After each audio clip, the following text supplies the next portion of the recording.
Hello, everybody, and welcome to the Come to Listen podcast. I'm Roger, your host for the show, and today we're talking with Jimmy Mackey. Jimmy, welcome to the show. Thanks for having me, Roger. Happy to have you, man. So I think the first best place to start with this is, could you tell us a little bit about Catalyst as a Yeah. whole and just what you actually do?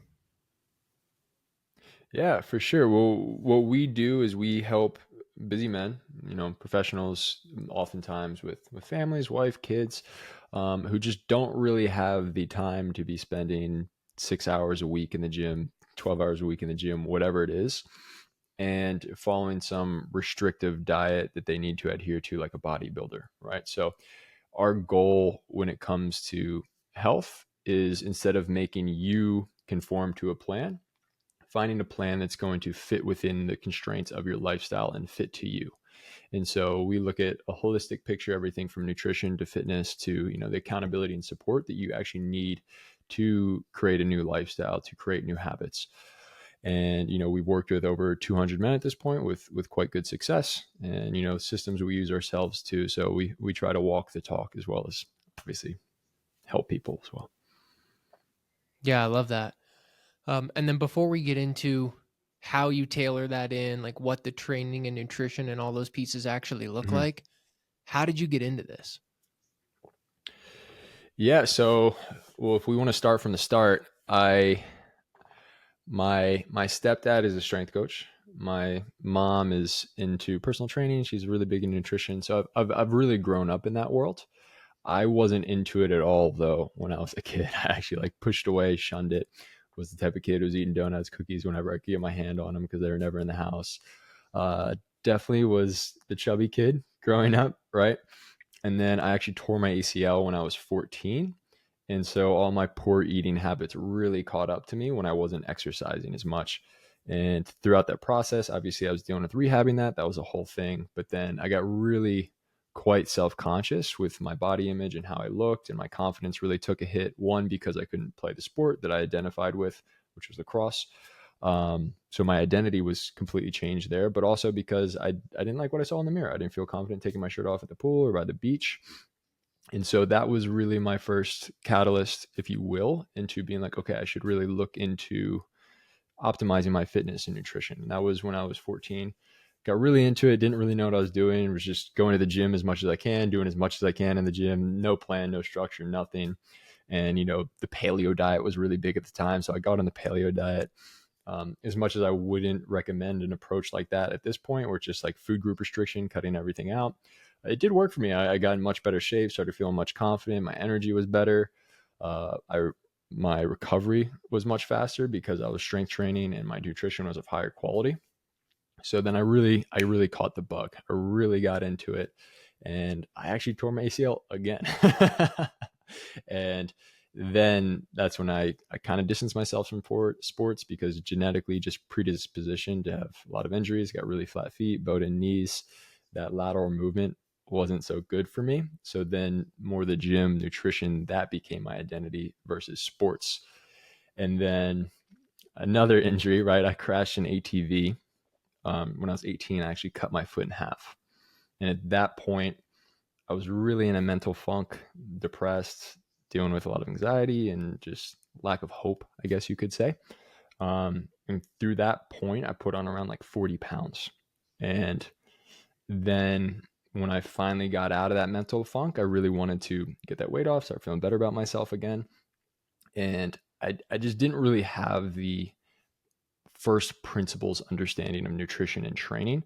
So I was still relying on, fad methods of dieting. Like I was doing 18 hours intermittent fasting with a keto diet to try to lose the weight. I was doing like 12 hours in the gym, like CrossFit, sprinting. It's just like high intensity stuff. And I did lose a lot of weight. I lost the weight, but I did lose a lot of muscle throughout that process as well. And because my approach was so unsustainable from a lifestyle perspective, like spending 12 hours in the gym, trying to maintain school and work and everything like that, like good luck, right? But then also on the weekends, I'm following this extremely restrictive keto intermittent fasting diet. Can't go to brunch with my buddies, can't have drinks with my buddies, can't go out to dinners with my buddies. So I just got burnt out on that approach, and I gained a bunch of weight back. And so at that point, I had graduated college. I was following an investment banking path. That's when we met, right? And decided that that really wasn't for me. And I was like, dude, I have no idea what I want to do. I studied 4 years to be in finance, and I really don't want to do this. So I was like, screw it, I'll just become a personal trainer.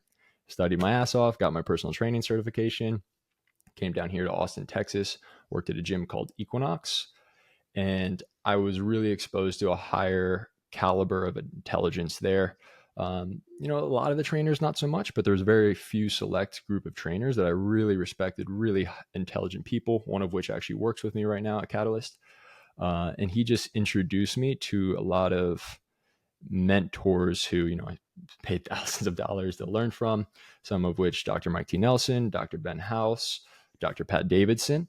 And that is when I really got what I'd like to call like a first principles understanding of nutrition and training. So like, let's cut out all the BS marketing, all these different methods and approaches. Let's look at like, okay, what is actually driving results here?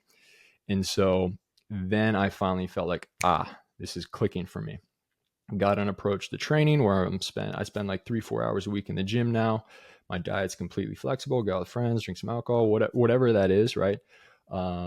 And now I'm at a point where it feels like a sustainable lifestyle versus something I need to like white knuckle and restrict through, right? And through that process, I've gotten down to, and this is not to brag, this is just like saying what I do works. I got down to 9% body fat, feel good about myself, and we've been able to help tons of other men with that same process in a way that's not so restrictive, not so time intensive, allows them to actually live a normal, enjoyable life. Yeah, I love that. And I think that there is sort of this big challenge in the health space, which is what you see on social media. And a lot of times the education comes from here's what the best athletes in the world are doing. And so you should do that too. And so it seems kind of inaccessible or unattainable or just unrealistic in people's lives. What would you say are some of those non-negotiables? Like, what are the things that you really do have to focus on, if there's even one or two? And then what would you say are some of the things that kind of fall by the wayside? So you cut out a little bit from my end, but what I heard was like, what are the non-negotiables that you really need to be focusing on, and what are things you can kind of just ignore? Is that okay? So let's fit this into like three different categories. I feel like that'd be the best way to talk this through. So I'd start with nutrition because that is ultimately like 80% of the results, but it's also what most people struggle with the most, right?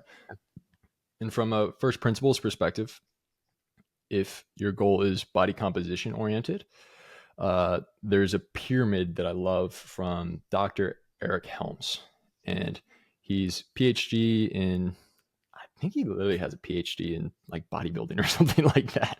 But he doesn't only help bodybuilders; he helps more Gen Pop people as well. And he created two textbooks. They're called Muscle and Strength Pyramids. One's on training, the other's on nutrition. But the reason he calls them pyramids is because he wants to assign a level of importance to certain levers and kind of, like you said, let others fall to the wayside. And so, like at the base of the pyramid, what's most important is just energy balance, right? That's going to be calories in, calories out. No one wants to hear that, but it's the truth, right? Right. And so, what he prescribes that to is from an importance perspective, and tons of empirical evidence to support this. He didn't just pull this number out of his ass. He puts like 50% on that. And there's tons of research and studies of this guy from Kent State. He was a professor. He wanted to prove that you can lose weight literally eating whatever you want as long as you're in an energy deficit. And he ate Twinkies for like 6 weeks. That's it. He ate Twinkies and a multivitamin, lost like 30 pounds. Right. So it's a crazy study. But the point is, like, it matters. Energy balance matters. Right. So 50%. And then the second level up would be macronutrients. So, your proteins, your fats, your carbs, that's about 30%. So just with energy balance and macronutrients, you're already at 80% of your body composition goals. And really the main one that people need to be focusing on there is protein, right? Chronically under eaten in the American diet, right? Good nutrient dense protein. One, it's going to help you build and maintain muscle. So if your goal is to lose weight, you want to be making sure that you are maintaining that muscle mass as you lose weight, because no one wants to lose weight just to end up skinny fat. It's not a good look, right? But then also it's really going to tank your metabolic health if you do lose a lot of muscle. One, your metabolic rate's going to be a lot slower, but also your blood sugar regulation is going to be terrible because muscle works as a sponge to really absorb the sugar circulating in your bloodstream, right?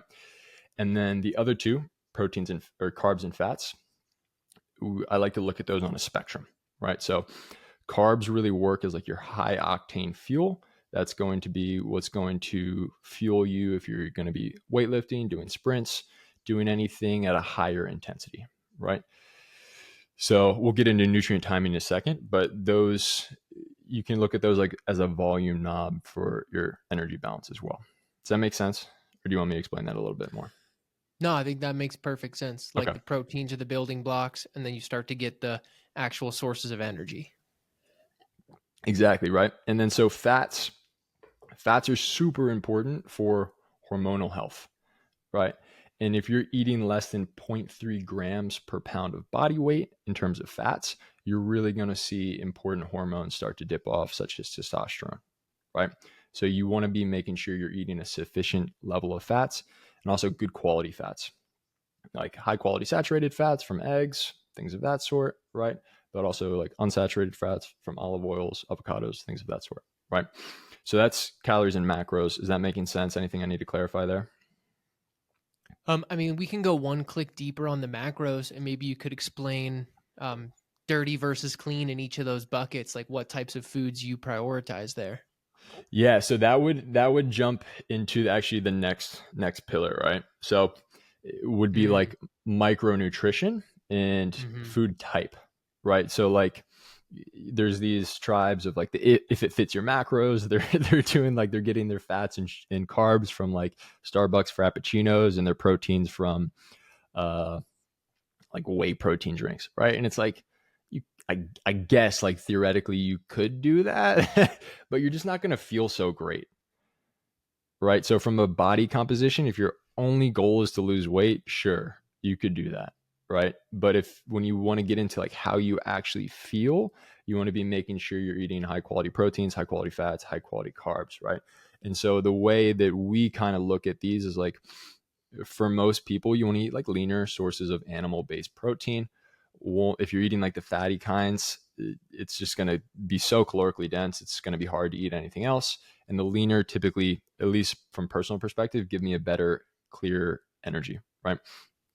Not to say you can't fit in the fattier proteins, but just as a base, lean proteins are great. So things like chicken, steak, salmon, eggs are great. Whey protein's great. Greek yogurt. Those are all great sources of protein, but they're also highly nutrient dense in terms of like micronutrient, right? And then so when we look at carbohydrates, we like to think about like, and this isn't a scientifically correct term, but we like to think about like fast carbs and slow carbs, right? So fast carbs would be perfect for before some form of exercise. So this would be like your dates, your mangoes, your honey, um, people in the bodybuilding community like Rice Krispies and stuff like that. I wouldn't recommend that, but like that would be like a faster carb, something that's going to hit your bloodstream much quicker so that you can actually use that as a source of energy. But you wouldn't want to eat those if you're just kind of chilling at your desk because that's going to create a high spike and then a really sharp come down, and that's where people can get trouble with their energy there, right? So if you are just sitting at your desk, you're going to be wanting eating slower sources of carbs. Um, certain grains. If you don't have any problems with grains, some people struggle with grains, like your rices, your wheat, whatever, that type of things. Oats are great, potatoes, sweet potatoes, quinoa, wild rice, things of that sort. Things that are going to hit your bloodstream much slower and have a nice steady up and then a nice steady down, right? And then fats, there's a whole like seed oil debate there. I don't demonize seed oils as much as most people do, but I definitely wouldn't say they're the healthiest choice of fat. Like I wouldn't be like, oh, make sure you're getting all your fats from sunflower and canola oil. Like definitely, there's definitely better fats out there, such as like olive oils, avocados, um, egg yolks. What else we got here? Red palm oil is fantastic, really great source of vitamin E. Just healthy oils there. Yeah, Certain you nuts, mentioned salmon too, and all the salmon omega for 3 sure, benefits omega from three, that. Yeah. exactly, yeah. So that is really going to cover like those first three. levels of energy balance, calories in, calories out, macronutrients, and then also like micronutrition, food type, right? But then we also have above that, we have nutrient timing. So this is where whole diets get created based on like intermittent fasting, right? So that would be nutrient timing. The problem with that is if you're just doing like an 18-6 eating window and you're not paying attention to how many calories you're eating, the macronutrients you're eating, or the types of food you're eating, you're just not going to get a lot of results because it's a relatively small lever, right? But if all those are dialed in and maybe you're someone with type 2 diabetes and that intermittent fasting can be really beneficial for you, then that could be a big lever, but not before you got all those the base of the pyramid solidified, right? Excuse me. And then other parts of nutrient timing are going to be like pre and post workout. So you want to be making sure you're getting carbohydrates before your workout to fuel that higher intensity workout. And then the whole like protein after the workout, it's becoming less relevant. It's more so just getting like 3 to 4 servings of protein evenly spaced out throughout the day, and you'll be fine, right? What else there? And then like certain things like eating before bed, stuff like that. I wouldn't say that's really relevant to fat loss, muscle building as much as most people would say. And I wouldn't say most people, as some tribes would say, but it definitely helps with things like sleep, which we know is going to have a big effect on health and body composition as well. And then at that top of the pyramid is going to be supplementation, hydration, right? So that whole long-winded answer just to tell you that, okay, like focus on how much you're eating, quantity, energy balance, your macros, ratios, and then the food types to fit into those to fit into that energy balance and those macronutrients. And that's really going to be a big bulk of nutrition there. Yeah, I think that's great. And I think let's stay on nutrition for a little while and then For we'll sure. jump into exercise as a whole. Yeah, I'd love You to. mentioned how supplements is kind of, the tip of that. Like it's really not a Yeah. big factor. And I think a lot of times in the health marketing space, supplements are like the thing that's going to make the Yeah. difference. And so what are some supplements that you do recommend or that you use yourself and that you think work Yeah. well versus some that you feel are kind of just excessive? So honestly, I'd say like 99.9% of supplements are just not needed, right? I think creatine is a fantastic supplement. Like everyone from, if your goal is to build muscle, lose fat, fantastic, of course. But also, like I have got my grandma on this for, the brain effects of making sure you're not getting Alzheimer's and neurodegenerative diseases of that sort, right? So, and serotonin regulation, it's just the most researched supplement there is, like ever, right? So everyone should be on creatine regardless of your goals. If you're not eating, 3 to 4 servings of a cold water fattier fish per week, an omega-3 supplementation can be fantastic there. But as someone who loves salmon, I love sardines. Like I don't take it personally because of how much of that I eat. I know sardines is weird, but I love them. I'm on that boat too, man. Yeah, 100%. yeah. And if you are in a calorie deficit and you're trying to lose weight, a low dose multivitamin can be helpful just to make sure you're covering your bases. But if you're eating an energy balance or energy surplus, you probably don't need it. You're probably getting enough nutrients there. And really, that's it. I mean, maybe vitamin D if you lack there, but we don't really recommend supplementations across the board unless we look at someone's blood work with a doctor, right? We don't even have it's not within our scope of practice to really do that. It's illegal, right? But we do have a team doctor that will look at blood work and say, okay, these are some supplementation you should consider based on that. But like creatine, pretty much. Yeah, I think that's great. And I agree. Like supplements, blood work, doctor, deficiencies, maybe try then an effective nutrition protocol and then retest and then see if there's deficiencies and then can address those things from there. But yeah, And by there's and also large, dangers of supplementation that most people don't consider. Like in food, in nature, right? Most nutrients are in a balance where they'll balance each other out. Versus if you start just taking like a zinc supplement, for example, you can start seeing other minerals in your body start to deplete because of it. Whereas if you were just eat some oysters every week, you'd get the zinc, but then you wouldn't have the depletion of the other minerals and nutrients there as well. So there are dangers of supplementation that, if not under supervision, you know, can be trouble for you. Yeah, right. No, I think by and large, whole food nutrition, it's going to get you there. And then if people are, it's pretty rare that someone dials in nutrition, dials in exercise, and still feels bad. And if that's the case, then yeah, we can look at other Yeah, stuff. And then kind of before we go and it's into exercise, yeah, go ahead. yeah.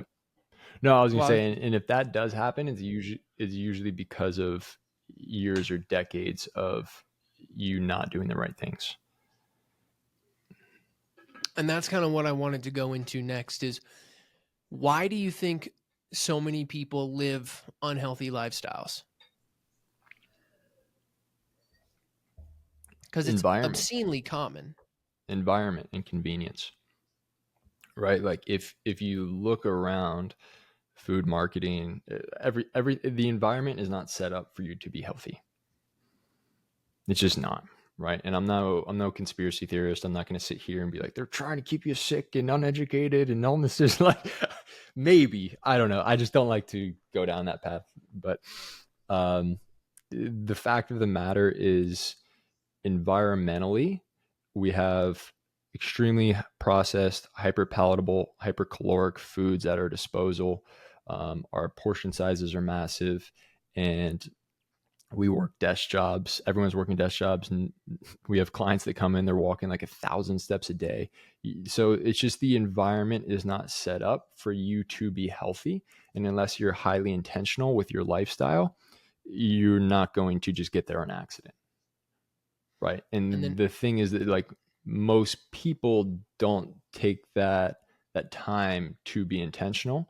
And then the default path just, they're active, they're at high school and college, and then, they get the desk job and they're just eating whatever they can get their hands on. They start piling on fat and their energy starts to deplete and they become unhealthy year after year. They got kids, it becomes even worse because they got all the kids' food in the house. Right. So, and you're not going to unwind that with just willpower alone. You need systems and you need to control your environment to become healthy and to become in good shape. so then let's dive into exercise for a little bit and then we'll Yeah. we'll sort of finish with like how does someone actually design their environment and their lifestyle to live a Yeah. healthy life. I love that. Yeah. So then with exercise, I think some big ones that you have a unique perspective on would be cardio and then also stretching or just functional movement as a whole. Stretching. Yeah. And Uh, so what do you think are the things that people really need to focus on from an mm. exercise standpoint? And then what are the things that they can really not prioritize? Okay, so I dunk on cardio a lot. And it's not because I'm against cardio. I just want to make that clear. It's because I think people do cardio for the wrong reasons. People do cardio because they want to burn a bunch of calories and lose weight that way. And that's not a way to sustainably or permanently lose weight, because let's say, okay, I'm going to go to Orange Theory, I'm going to go to F45, I'm going to start doing a bunch of CrossFit to lose weight, right? Okay, maybe you lose weight that way, but if you don't see yourself doing that for the rest of your life, once you stop, you're going to gain the weight back, right? So you need to, if your goal is weight loss, losing weight via nutrition is going to be a much more sustainable and permanent way to do that. Okay. That being said, if you love cardio, like, as long as you're not overtraining and overreaching, there's nothing wrong with it. Right. In fact, doing, 2 to 3 sessions of zone 2 cardio a week and maybe one of VO2 max is going to have a profound impact on your longevity. But it's you're doing it for the longevity and health reasons, not for the weight loss reasons. So it's like, why are we doing this? Right. If we're going to talk about training from a body composition perspective, the best way to do that is resistance training at least 3 times a week on a progressively overloaded plan, right? You have the program, you're doing the same exercises week after week. You're making sure you're adding weight or reps every week. That is how you build muscle, and training within 5 reps of failure. Okay. And so the point of that is just to make sure you build or at least maintain muscle as you lose fat. Okay. And then what's better than cardio for weight loss is just going to be walking. And the reason is walking is going to burn a bunch of extra calories without impacting your recoverability, because recoverability is not going to be as good when you're in a calorie deficit, and it's not going to increase your hunger the way that intense cardio would, right? So for us with our guys, if we're looking at like a pyramid here, like, okay, let's get the 3 resistance training sessions in a week minimum. 3 to 4 is like, I do 4, that's ideal. 3 is good, right? And then let's get you walking at least 7 to 10K steps a day. And if you want to do more because you have time to do more, let's layer in some zone 2 cardio, whether that's swimming, biking, whatever it is you enjoy. For me, it's surfing, right? And then some potential VO2 max training. Did that answer your question? Yeah, 100%. Okay, And I do think that those are key pillars for sure. And I think that that longevity piece is one that gets missed a lot. You know, I think for sure. everyone comes into fitness for different reasons. To your point, a lot of people come in more from vanity, like they want to look different. And that's not a bad thing, but I do think there's a higher level approach. At least like for me, I want to be healthy because I want to set an example for my family that like living a healthy lifestyle and changing how you show up energetically Yeah. makes a big difference. And then also longevity, right? Like want to be like for me, I ski and I want to be able to rip it in my 60s. Yeah. But to Yeah, do that, it's gonna take some work for now. sure. Yeah. Yeah, and I don't necessarily love the vanity approach, and I know you didn't mean it this way, but you know, it really does, from my personal experience and working with so many guys, like the way you look, it affects the way people treat you, it affects the way you view yourself.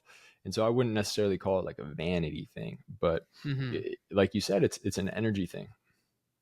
Energy, like more practically day to day, how you're showing up in the world, how much you not wanting to just like kick back on the sofa at the end of the day, but also energetically how you're showing up because of how you treat yourself, how you treat other people. So I just wanted to touch on that real quick. But then, yeah, the longevity, the health span stuff, if we're looking at that from a training perspective, obviously the nutrition is going to be super important there. Obviously, the sleep, the sunlight, that stuff's going to be incredibly important, keeping stress levels relatively low. But from a training perspective, one of the biggest issues is that we as humans have to face is that gravity is trying to kill us at all times, right? And just pulling us down, pulling us down, and pulling us down. Eventually, it's going to win, right? You know, most people die from falls. Most old people die from falls, right? And it's because of their alignment with gravity. Okay. And so the reason why stretching necessarily doesn't work is because stretching addresses the symptoms, not the cause. And so, you know, let's say you have tight hamstrings. Why might someone have tight hamstrings? Someone would have tight hamstrings because gravity is trying to pull you forward, and the backside of your body is having to grip just to make sure you stay upright. So they're going to get tight glutes, tight hamstrings. They're not going to be able to touch their toes, which for some reason is, super important to people as like a metric. I can't even touch my toes, right? but but What will I ever do if I can't touch my toes? yeah, I don't know. I just like to joke about that with how common that is for people. Hmm. But like, you stretching your hamstring is, all you're really doing is numbing nerve cells. It's all stretching does. And so there is something called the SAID principle, which is specific adaptations to impose demands. So if you stretch your hamstrings enough, you will be able to touch the floor because you're getting better at touching the floor. But you're not really getting better at moving and controlling the way, or influencing your relationship to gravity. So if you really want to go after the root, you need to address your relationship to gravity and make sure your center of mass is aligned over the center of your body, not forward. Because when your center of mass is forward, that's when we're going to see a lot of compensatory patterns, such as like forward head posture, anterior pelvic tilt, um, is sometimes a posterior pelvic tilt, right? And then that's when you're going to start really having reduced movement quality at the joints, right? So to do that, we want to see where we want to address the relationship between your pelvis and rib cage. And the way to do that is you need to look at it from a nervous system perspective. right? So your nervous system is what controls movement, not you stretching and pulling on muscles. Okay. So to address the nervous system, you need to put yourself in positions that are going to be a more optimal position to hold yourself in and breathe. One, leveraging the diaphragm through breath is really going to change your ability to move correctly. But second, breath is really our only doorway into controlling the nervous system. And if you can tell your nervous system, hey, this is a safer, more efficient position to be in because it feels safe in that position, then it's going to adopt that position. And then from that perspective, once your nervous system feels safe, you actually have to own that position via, using that newfound mobility in something like strength training or whatever that is. Yeah, 100%. And I think that kind of ties in with the concept of functional range of motion, right? Like if someone is really tight and locked up, and the question is, how do we get from where we are now to the end result? I think weaving in those breathing mechanics and then trying to figure out, is it external rotation of the femurs? Is it that pelvic tilt? Is it your ability to rotate from the core? Is it that forward shoulder piece? Like addressing some of those key pieces while still trying to pull back to those core issues. For And then man, sure. people do not know how to breathe. Like a lot of people are No, stuck in that chronic inhalation where their ribs are flared that's and their exactly low what it is. back is right. It's exactly And what so it just is. teaching people to get a full exhale can be Exactly. life changing. Exactly. And the exhale is what down regulates the nervous system, right? Mm-hmm. So a lot of people with chronic anxiety, this is from Dr. Bill Hartman. He's one of the main guys who took the science behind the Postural Restoration Institute and made it more practical to everyday person, but also athletes.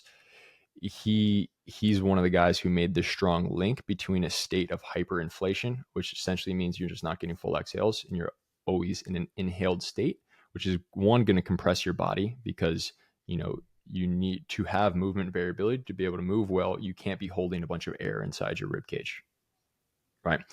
But then also because your CO2 tolerance is going to be a lot lower, you're going to be constantly in a sympathetic state, which is going to have a lot of anxiety, a lot of nervousness, things of that sort, right?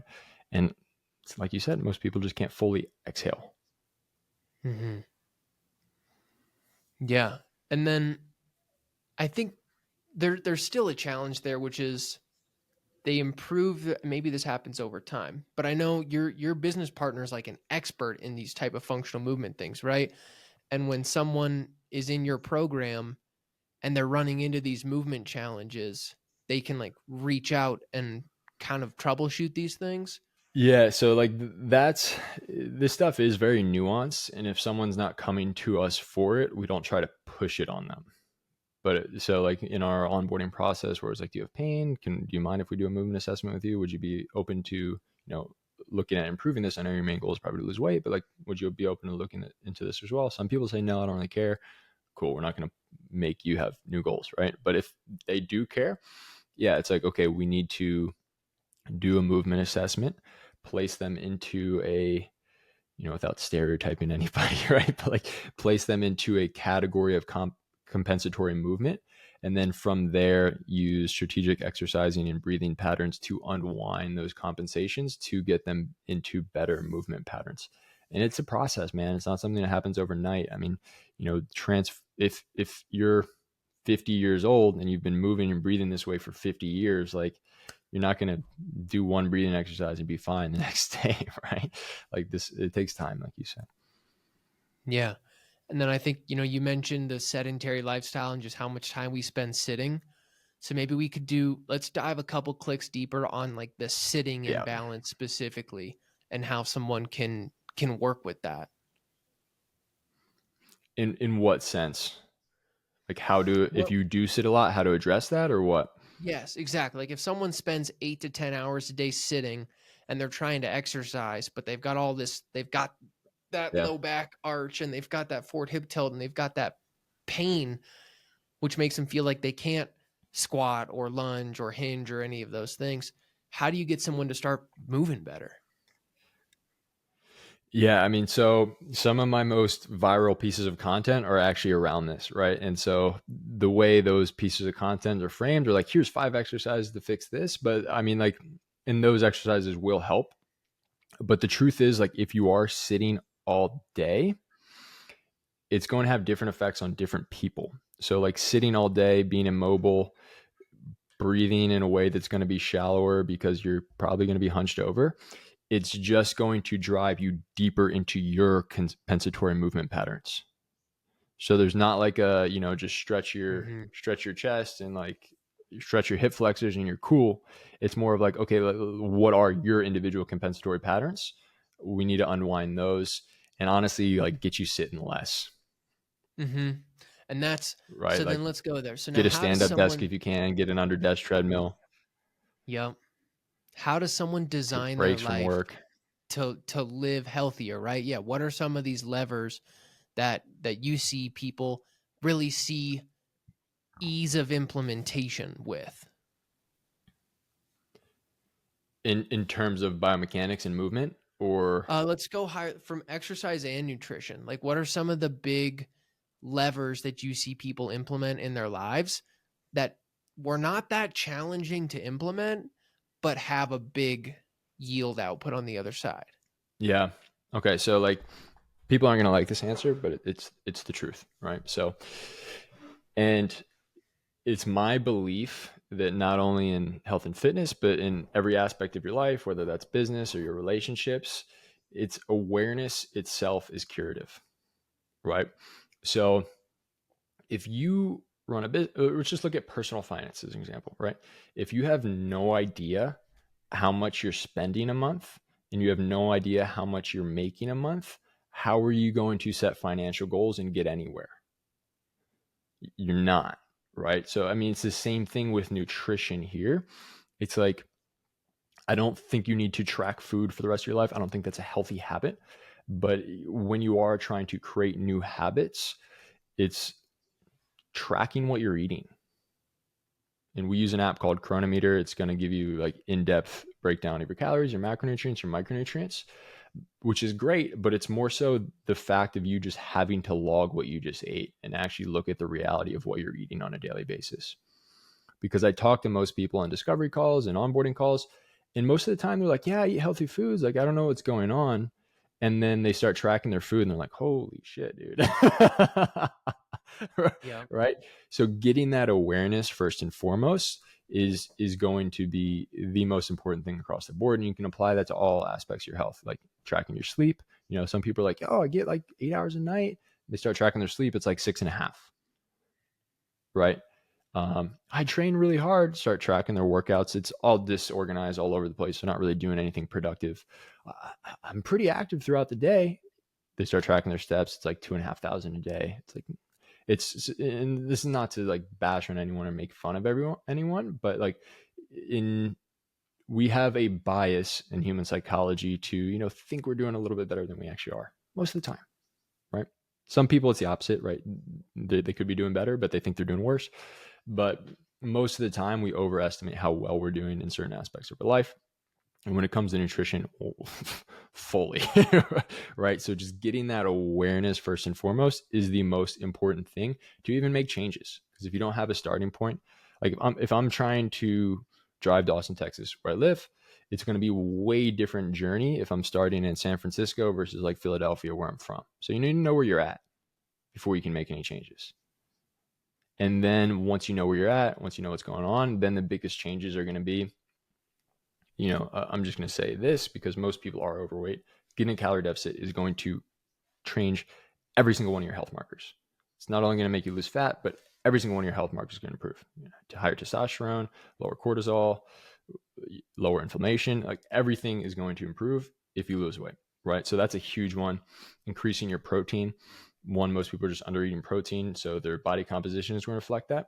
But also, if you increase the protein, you're also going to increase micronutrient density across the board, right? So you're just going to eat more nutrients. And like fruits and veggies, obviously super important. Eat more of those. Don't eat like a child if you're an adult. Resistance training 3 times a week, walking at least 7,000 steps a day, getting at least 7 hours of sleep a night. Those are the big things. So calorie deficit, protein, fruits and veggies, weight lift 3 times a week, walk 7,000 steps a day, sleep 7 hours. If you do those things, just those 6 things, you're going to be healthier than 98% of people.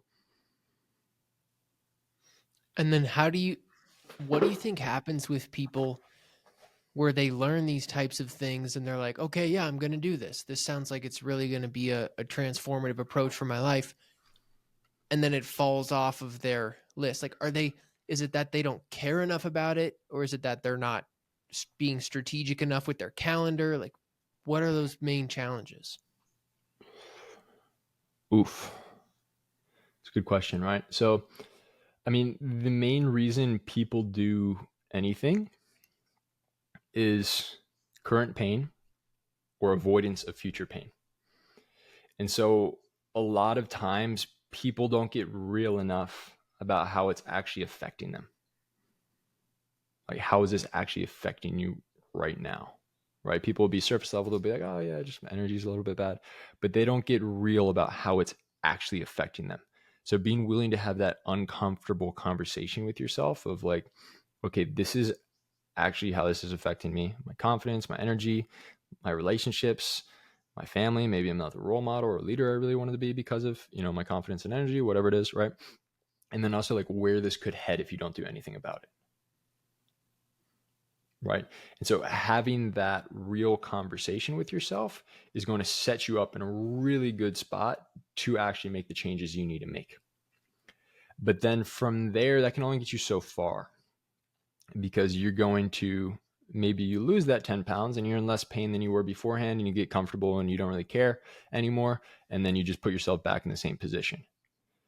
So pain avoidance of future pain is a great initial start.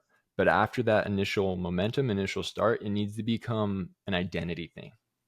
It needs to become part of who you are, right? Like, because weightlifting training has been such a part of my identity since I was 14 years old, like, I don't skip the gym ever. It's not like a thing I do, right? Like we'll be on vacation and I'll still go to the gym and people are like, oh, like it's so disciplined. Like, why are you doing that? It's so being so hard on yourself. I'm like, it's just something I do. It's something I enjoy, right? It's part of who I am. So until that shift from, these are external habits to this is just who I am, it's going to be hard to make it a permanent thing. And a lot of times throughout that process, you're going to need a level of external accountability, whether that's a gym buddy, a coach, whatever it might be, someone to like really help you stay committed to the commitment you made to yourself, is what we found, at least. Yeah, I think that last piece too about community and relationship and how that influences your identity is a really tough one. Like Fully. if you live in an unhealthy workplace and an unhealthy family dynamic, it's hard to just like make that step. Yeah. But I Yeah. And that think gets back one into of the the things, environment conversation. hmm but also it's, I think one thing that can keep people from making big changes, to go back to that list of six, like all the different pieces, is they get overwhelmed. They're like, six things, good lord, I can't even change one. But I think Yeah. it's good to start like just change one. So I agree in some ways and disagree in others. Hmm. So I think if you are really the type of person who gets overwhelmed really easily, yeah, starting with one thing at a time, fantastic. But also, if you can stack these on top of each other, you're going to get results much faster, right? Mm-hmm. And what we found in our program, working with a bunch of people at this point, is the people who get quick results right off the bat, like guys that will lose 3 to 5 pounds in the first week, they're just bought in, dude. They're like, hell yeah, I'll do everything. I'll do whatever you tell me, right? And so, if you do lose 3 to 5 pounds in the first week, it's a lot of that's going to be water and inflammation coming off. That's not all fat, right? Mm-hmm. But just seeing that physical change, seeing those results, especially if this is something you struggled with for a long time, it can really give you a lot of momentum to keep going with the changes that need to happen, right? So, yeah, if you were to label or layer protein, calorie deficit, weightlifting, and steps, just those 4 things, and then talk about sleep and fruits and veggies later, like cool. But like those 4 things are going to get you really quick wins, quick results. And then once you get that momentum, it's much easier to make the changes because you see the results. It's a quicker feedback loop. Right. Yeah, that's a good point. Otherwise, people feel like they're just putting a lot of effort in and not really seeing results, and then they kind of fall off. Exactly. Which is fair. Why would you do Right. something hard if it's not doing anything for you? Right. So I think change is hard for a lot of people for a lot of different reasons. But I think part of, what people like you and I try and do is make that more accessible and available for people. And so if people did want to learn more about like how to work with Catalyst and what y'all actually do, where should they go? What should they look at? We've got a website. It's our program. Our program is called Metabolic Reset Method. It's called Metabolic Reset Method because what we do, yeah, we focus on helping people lose weight. But the truth is, like, people are pretty good at losing weight. They'll get on a restricted diet, they do a ton of exercise, they'll lose the weight. People are really bad at keeping it off. And so we help guys not only lose weight and lose fat, but also get to a point where, and this isn't the scientifically correct term, but it's just something that people can wrap their heads around, is like reset their metabolism. And what that means is like bringing your metabolism back up to a higher point so that you can eat more food. You don't need to like exercise a ton, right? So you can have a more enjoyable life. And that's what keeps it permanent. So our website is metabolicresetmethod.co. And then really best place to get access to me, learn more about me, is my Twitter. It's just the Jimmy Mackey at Twitter. Great, man. Well, is there anything else that you think people really need to know that we haven't already covered about health, strength, nutrition, lifestyle, all those different areas? I feel like we did leave out lifestyle a good bit, but I feel like, focusing on training and nutrition is the best way to start because those are what's going to give you the fastest results. And then starting to focus more on the lifestyle things like the Huberman stuff is going to be Yeah, right. the There's best. there's a million little levers around everything else they do, and that's sort of, when I think people start to identify with it, like you were saying, then they start to follow those threads and kind of go down the rabbit holes of blue blockers and Yeah, EMFs and sleep room temperature and all the other for things. sure. Yeah. But and we've seen that happen a million times at this point. It's like, get the diet and exercise down, get the wins, get the results that you want, and then it's going to be part of your identity. You're going to get that feedback loop of like, oh, this is making me feel better. It's making me look better. I freaking love this, right? And then you'll get more naturally excited to fix your sleep, work on stuff like that throughout that process. Get 100%. sunlight in the morning. That Yes, right. Yeah, type you're of right. I stuff. mean, we could spend 100 hours and Yeah. not hit on all the little nuanced pieces, and I think those are things that people do dial in over time relative to their own individual lifestyle, right? I mean, I still drink coffee right when I wake up in the morning. I know Huberman wouldn't approve, but it's just so pleasant. Right. It's just part of your routine. I Yeah, love it. man. No, I totally get it. Yeah. Cool, Awesome. man. Well, Jimmy, thank you so much for coming on the Come to Thanks for Listen having me, man. podcast, This was brother. awesome. Really appreciate you. And I'm glad that we ended up connecting. Oh, yeah. For those that don't know, the origin story of Jimmy and I's relationship is pretty awesome. We Yeah. back when we both went to CU Boulder, and I spent 2 years in the corporate finance / financial audit IT world, and then left that because I was feeling burnout. And I didn't feel like that's where I was really meant to be. And then started this holistic health and wellness business, Metamorphic Synergies, right around that time that Jimmy was finishing his undergrad. And then he reached out via social media and we On got to connect. LinkedIn. And yeah, on LinkedIn of all places, which is part of why I put these things out on LinkedIn, is because I think it's a more organic platform than people realize it is. It is, yeah, for sure. And so I guess that just goes to say, like, you're one connection away from actually making the positive life change that you want to make. And these things are oftentimes more accessible than you really think they are. That could be a commercial for LinkedIn. You're just one connection away. Yeah, right. No, but I do think, like, for a long time, I didn't think there was an alternative to living a corporate salary Yeah, lifestyle. Like, I thought that's just how no, you no, made a living for yourself. for sure. And so, I mean, Yeah. we'll connect at a future time. We'll do another episode. We could talk more about the lifestyle pieces and even like entrepreneurship and everything like that. That is really funny, honestly, because you were really the first person. I was like, oh, this is possible. I don't need to go do like finance investment banking if I don't want to. I can kind of just start a business and do that. And so that really got that ball moving. So thank you for Yeah, I mean, I guess you're welcome. I didn't really do that. much. I was just trying to live my life, you know? There you go. And that's it. Cool. That's all you need to do. Appreciate you, brother. Thanks so much for Appreciate you, tuning Roger. in, everyone. Have a blessed day.